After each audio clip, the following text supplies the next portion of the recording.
The biggest problem on the planet today is fear. It's been a problem for a long time, but it's a huge problem now. It's getting bigger every day. And the reason that fear is a problem, of course, is that it affects everything. Everything we think and say and do, all the decisions and choices we make, all of our reactions, all of our responses, everything that we're experiencing can come from only one of two places. Conversations with God has made that very clear to me.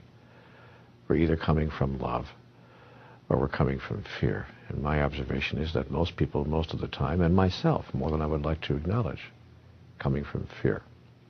So we have to look at our fears and find out, what is fear anyway? What is it all about? What are we afraid of? And what impact is it having on the choices and decisions and the creations for which we have made ourselves responsible?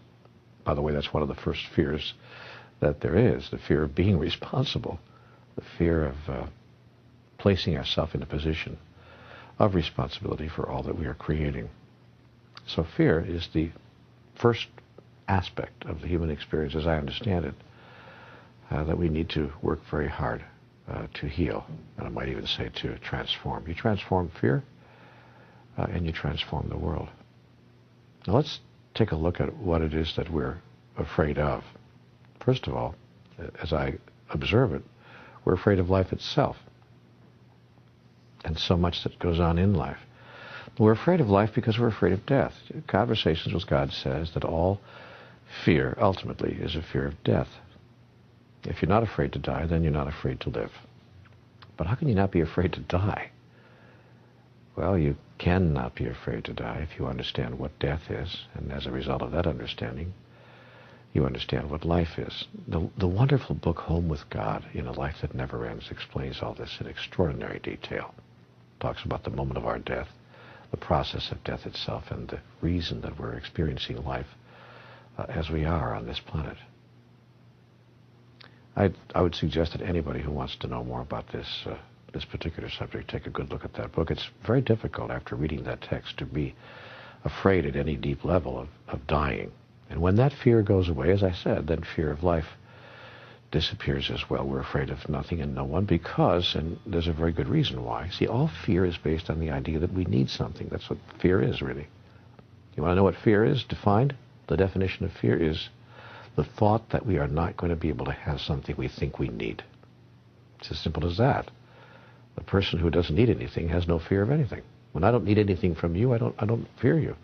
When I don't even need my own life, in a sense, when I don't think that I need this particular version of life in this particular physical form, then I'm not afraid even if you kill me. Then I really don't need you for anything. I don't even need you to stop killing me. That creates true fearlessness, and most spiritual masters reside in that place, a place of utter fearlessness.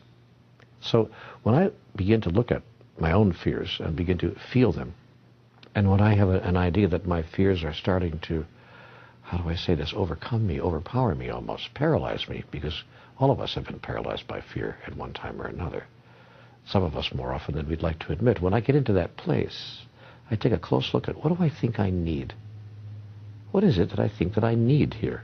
Because that's what it is. Fear is need announced. So I look at, what am I thinking that I need? And is it possible that I really don't need that? Could I get along without it? What would happen if I didn't have that? What would happen if I didn't receive that? What would happen if what I think I need, I didn't experience or couldn't experience? See, now there are two ways that fear manifests itself. The idea that I will not get what I need, I'm not going to receive that, or the idea that I'm going to lose something that I need. I have it now, but I'm going to lose it. And that's most often presenting itself in human experience, as I observe it, in relationships. It presents itself in other ways as well. We have fears around money, fears around power, fears around health, and many other items, but more often than not, almost all the fears that I see people experiencing have to do with relationships of one kind or another, and especially those delicate relationships that we call romantic intertwinings of the human experience. Boy, oh boy, oh boy. First, I'm afraid that no one's going to love me, and then I'm afraid if somebody does, I'm going to lose the love. And how I solve that, when I do, except when I don't, but how I solve that when I do, how I get into a place of what I want to call spiritual health is when I understand who I truly am and that I actually don't need the love of another or any other in order to experience who I truly am, in order to experience serenity, peace, joy, happiness. Every time I think that my joy is obtainable, or that I'm sourced with my joy, that my joy comes from someplace outside of myself, I get into fear. Every time I'm clear that the source of my joy does not exist outside of myself, but is given to me, from me, by me, my fear disappears. And here's the irony of that. I then become much more attractive to people, and what I was afraid of, that people would walk away from me, in fact, doesn't happen. The reverse happens. People are attracted to me, because all people are attracted to other people who are firm and strong, not arrogant, but aware, and reside deep inside of themselves, because nobody likes to be needed. Because if I feel that you need me so much, then my next fear will be I can't give you what you need, and that's why I'll lose you, you see. So people who present themselves to the world as serene and peaceful and joyful and innately happy, these are people we say are together, they have it together. These are people who are aware that their happiness, their joy, and their peace comes from within. That's words we hear from every spiritual master. We hear them in all the spiritual books. But that experience is attainable.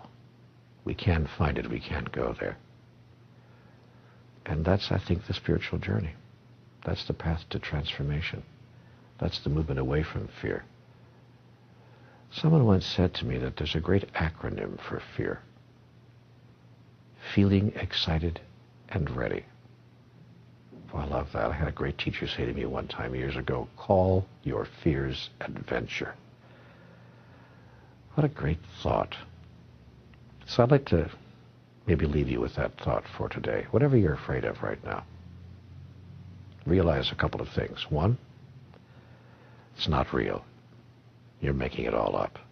Two, if the thing that you're afraid would happen actually did happen, you and I would still be here tomorrow. It really would make no difference at all. Unless, of course, you wouldn't be here tomorrow, in which case it absolutely would make no difference at all. Three, if you can call your fears adventure, you'll bring in an energy that will heal the fear, the energy of excitement, the energy of being inspired by life itself. Because life, you see, is a process that informs life about life through the process of life itself. And if you live your life filled with inspiration and excitement, soon there's nothing to be afraid of. And it becomes the great joy it was always intended to be. That's how I see it. That's what my conversations with God told me about fear. I could be wrong, of course, about all of this. But I don't think so.